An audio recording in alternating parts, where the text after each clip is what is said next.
এই প্রচন্ড গরমে আপনি কি বিধ্বস্ত? আপনার কি মনে হচ্ছে যে আপনার বাড়ির ছাদে, আপনার এলাকাতে যদি একটু বৃষ্টি হতো খুব ভালো হতো, কিন্তু বৃষ্টি হচ্ছে না।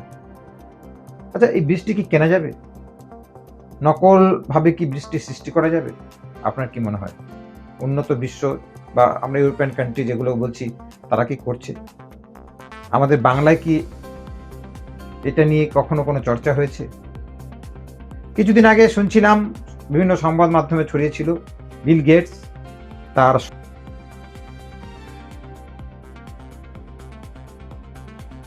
Solar Jio engineering research institute, তার মাধ্যমে দিল্লির আকাশে নকল বৃষ্টিপাত করাচ্ছেন। বৃষ্টিপাত হচ্ছে দিল্লির আকাশে, তুমুল যে বৃষ্টিটা হচ্ছে সেটা বিল গেটসের মাধ্যমেই হচ্ছে।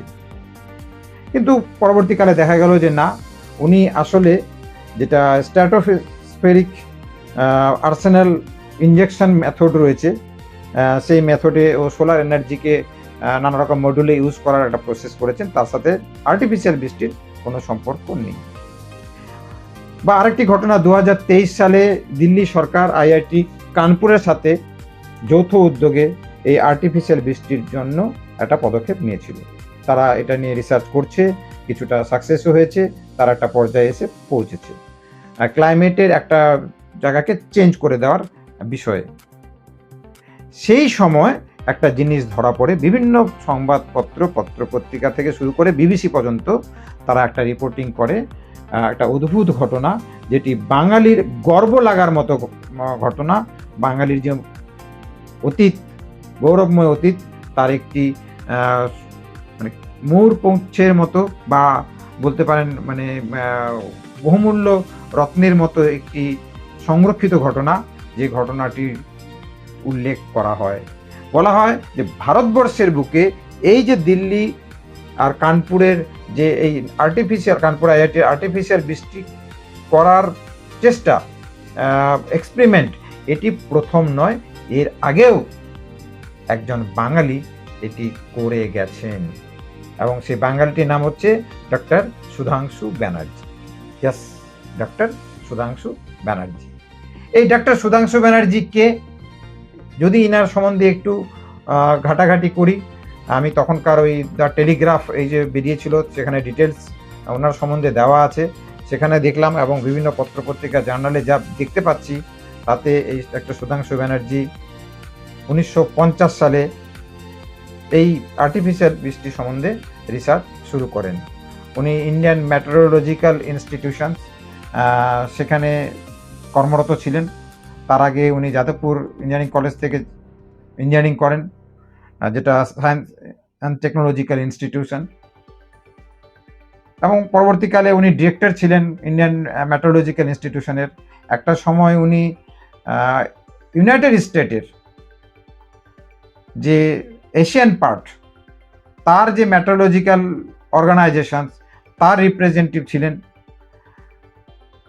তো ওনার সম্বন্ধে এই যে বিষয়গুলো, এগুলো বোস ইনস্টিটিউশনসের যে জার্নাল, আবার আমি দেখছিলাম যে একটা নিজস্ব জার্নাল ছিল, council for scientific and industrial research, যেটা CSIR 1955-এ, সেখানেও ওনার এই বিষয়টি সম্বন্ধে ডিটেলসে দেওয়া আছে। অর্থাৎ এই বৃষ্টি রিলেটেড রিসার্চ যখন ইউরোপও ভাবতে পারেনি, তখন কিন্তু কলকাতার বুকে হয়ে গেছে, এবং 100% সাকসেসফুল উনি হয়েছিলেন। কি হয়েছিল? 1950 সালে উনি রিসার্চ শুরু করেন, এবং 1952 সালে উনি কলকাতার যাদবপুর আকাশে কৃত্রিম মেঘের সৃষ্টি করেন। এটার জন্য কোনো এয়ারক্রাফট উনি ইউজ করেননি, মডার্ন কোনো টেকনোলজিক্যাল সাপোর্ট পাননি, তখন এত সায়েন্স অ্যাডভান্স হয়ে যায়নি। একদম লোকাল ইকুইপমেন্ট, নর্মাল যে সাধারণ যে জিনিসপত্র ছিল, লোকাল জায়গা থেকে যতটুকু কালেকশন করা গেছে। বেলুনটা উনি নাগপুর থেকে কালেকশন করেছিলেন, যেটাকে হাইড্রোজেন বেলুন বলা হচ্ছে, এবং এর মধ্যে উনি এই যে জিনিসপত্র, এর মধ্যে যেটা ইউজ করা হয়, গান পাউডার ইউজ করেছিলেন ওটাকে কন্ট্রোল করার জন্য। তো এই যে বেসিক স্পেসিফিক প্রসেসগুলো উনি করেছিলেন, এটার জন্য কিন্তু ওনাকে আর্থিকভাবেও সরকারি কোনো অর্গানাইজেশন, ইভেন দ্য মেট্রোলজিক্যাল যে ইনস্টিটিউশন ছিল, তারাও কিন্তু ওনাকে সাপোর্ট করেনি বা হেল্প করেনি। উনি সমস্তটা নিজের মতো করে এবং কিছু অন্যান্য সাপোর্টে এই পুরো ব্যাপারটি করেন। এবং 1952 সালে কলকাতার আকাশে, যাদবপুরে বিশেষত আকাশে উনি এই হাইড্রোজেন বেলুনটিকে সঠিকভাবে প্রতিস্থাপন করেন। তাকে সেখানে ওই ক্লাউড সিডিং তৈরি করেন এবং বৃষ্টিপাত করান। ওনার বলা হচ্ছে 100% উনি সাকসেসফুলি এই বিষয়টি কমপ্লিট করেন। ওনাকে এই কার্যকলাপটি ঘটিয়ে ফেলার পরে সারা বিশ্বে ওই মুহূর্তে ওনার নাম ছড়িয়ে পড়ে। ওনাকে ক্লাউড ব্যানার্জি অথবা ম্যাক ব্যানার্জি বলে ডাকা হতো। ওনাকে বিভিন্ন ইউনিভার্সিটি থেকে, বিভিন্ন অর্গানাইজেশন থেকে নানা রকম সাম্মানিক দেওয়া হয়। পিএইচডি পান উনি। বিবিসি থেকে সেই মুহূর্তে সম্মানিত হন। ওনাকে বোস ইনস্টিটিউশন থেকে এই পুরো বিষয়টি তুলে ধরার জন্য বিশ্বের দরবারে ডাকা হয়। সেখানে উনি আবার সেটাকে এক্সপেরিমেন্ট করে দেখান, আবার সেখানে ক্লাউড সিডিং করেন।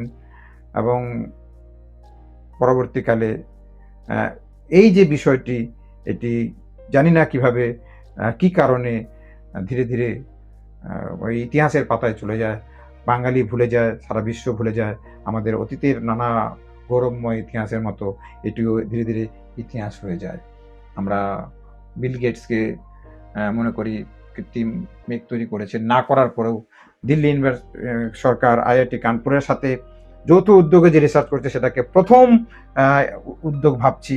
অথচ এই বাংলার বুকেই এক বাঙালি মেঘ ব্যানার্জি 1950 সালে কিন্তু আর্টিফিশিয়াল মেঘ সৃষ্টি করে 100% সাকসেসফুলি বৃষ্টিপাত করিয়েছিলেন। তো যাতে ভুলে না যাই, মনে রাখি, আমাদের ইতিহাসকে মনে রেখে বাঙালির গৌরবময় যে অধ্যায়গুলো, বাঙালির যে সৃষ্টি, বাঙালির যে মেধা, সেটাকে স্মরণ করে যাতে আবার ভবিষ্যতে আমরা সেই দিকে অগ্রসর হতে পারি। বারবার মনে করতে হবে, বাঙালির এই ইতিহাসকে মনে করিয়ে দিতে হবে এবং সেই পথে আমাদের এগিয়ে চলতে হবে। এই জন্যই আমার মনে হলো যে এই মেঘ ব্যানার্জি এক